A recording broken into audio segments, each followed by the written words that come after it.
Is the Democratic Party today have a message to people who are living in, not in the big cities, in rural areas? I don't feel like they had a message for me. And I grew up in a rural town. I live in a rural area. Mebane is rural. I think that we tend to forget about small towns. We feel like, and like I said, we were talking about this before. I feel like the Democratic Party automatically assumes that they have a certain group of people's votes, and we are very much moving away from that. And people are concerned about specific things, and if you're not addressing those specific things like healthcare, education, things that people in rural towns are, struggling with, then you're going to lose them. And just speaking to, your own agenda is not going to work anymore. We have to have these conversations with people that are living in rural towns and small areas, because they do show up and vote. And right now, I feel like people are not buying just showing up and voting for, one specific party just because, Democrat, Republican, I'm just rural town. Right. Yeah. So they're looking for another option. Adam, so what kind of a response are you getting?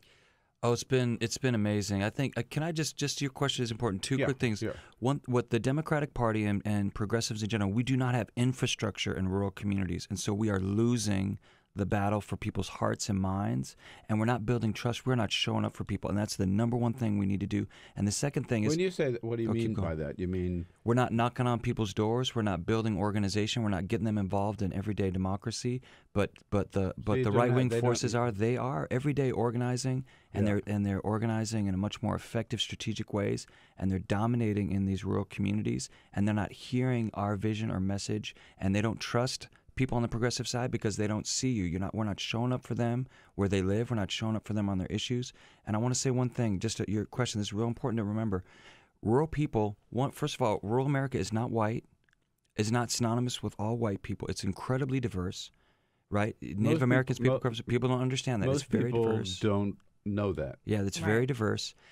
Largest, it's always been diverse, right? It's like indigenous folks, it's black folks, but so we have this image, right?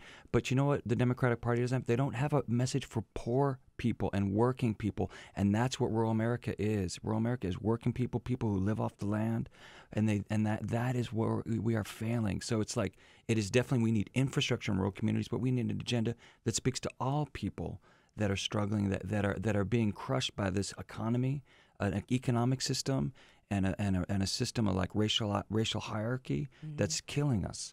And so that's what we're trying to say is we need a bold agenda, and we need to build power with people where they're at. Does that make sense? No, it makes total sense to me. No. Oh, and you were saying, how's it going? It is going. It's been amazing. I'm going to tell two quick stories. Okay. One is I want to talk about Down Home, and then I'm going to talk a little bit about what we're hearing across the country. So Down Home, new organization, birthed out of the sort of tragedy of 2016, but folks are really doing this awakening that we will never get free if we're not building power in Alamance County and Haywood County and all the places that have been abandoned. And so just in 8 months, they've built multiple chapters. They are taking the fight to big corporations and corporate power. They passed for the first time in a county, in Haywood County. This is real. Haywood County, Trump won by almost 35 points in this county, right? They passed, within 3 months, they passed the first ever living wage policy for in Haywood County for public workers in Waynesville in the history of rural North Carolina. They did that in 3 months. Because people are so hungry and they're organizing, and when they and I just want to maybe turn it over to Kischa. Like when you were out knocking on doors, they knocked on 4,000 doors. They documented over 1,400 conversations. What was the refrain you heard most often on the doors? You all named the report after that. Oh, no one's ever asked me before. Is the name of our report, because one of our members in Haywood, I guess when they knocked on her door and we had a survey of issues that matter to you most.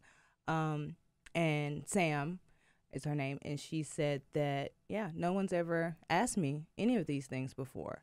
And it's like, this is who you're you're pandering to, but you're not listening to people.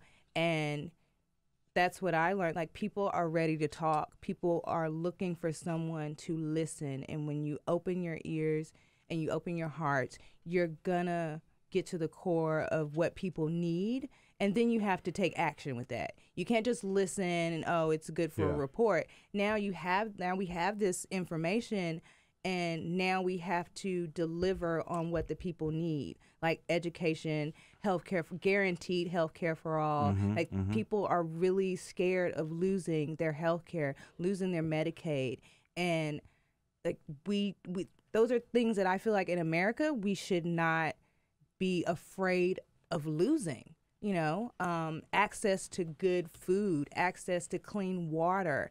You know, that is ridiculous to me that we are even having to have these conversations and ask for these things. But one thing as an organizer, to me that I think it strikes me about this in the areas where you're active, like this county you mentioned, you knocked on 4,000 doors, and you had 1,400. What was it? Conversations.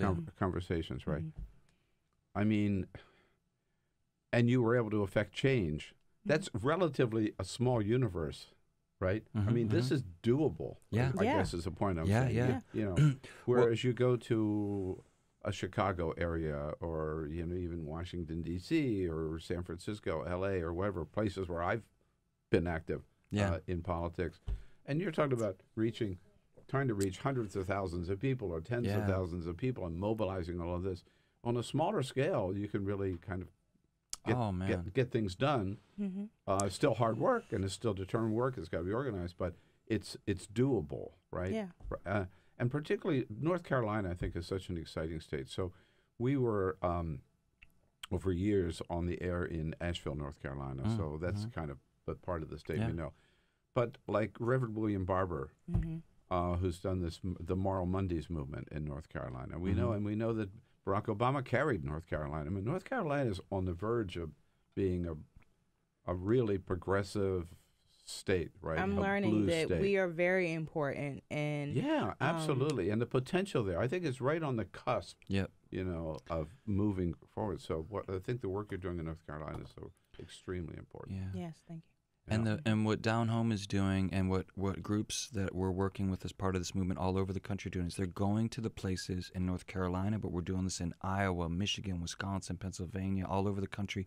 In North Carolina, they're going to the places where no one else is going, and because that's the missing piece, right? Like a lot of the major cities, we're organizing, people are with us, we're making an impact, but it's these rural areas, and you're never going to build enough power in North Carolina if we don't have both and, right? We need both the urban and rural. These are areas that the Democrats have largely historically ignored.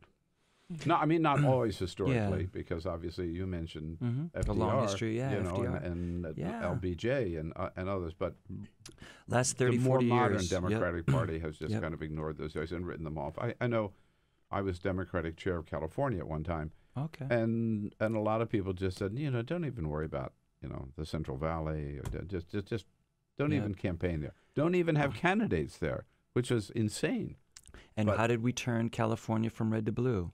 It was when we began, when we had to be able to close the margins, because I organized in California for 15 years, and I was organizing in San Francisco, and I was tired of talking to the same people. You had an organization on every block, and we had nobody in Fresno, nobody in the poorest places. San Joaquin Valley, it's the most prosperous agricultural region in the history of the planet. And if it were a state, it'd be the poorest state in the union. And you take that's like the rest of the country. And that's the only way we turned California from red to blue, was by investing in those kind of places, so we could at least contend. We may not win every election, but we at least have to contend for people's hearts and minds.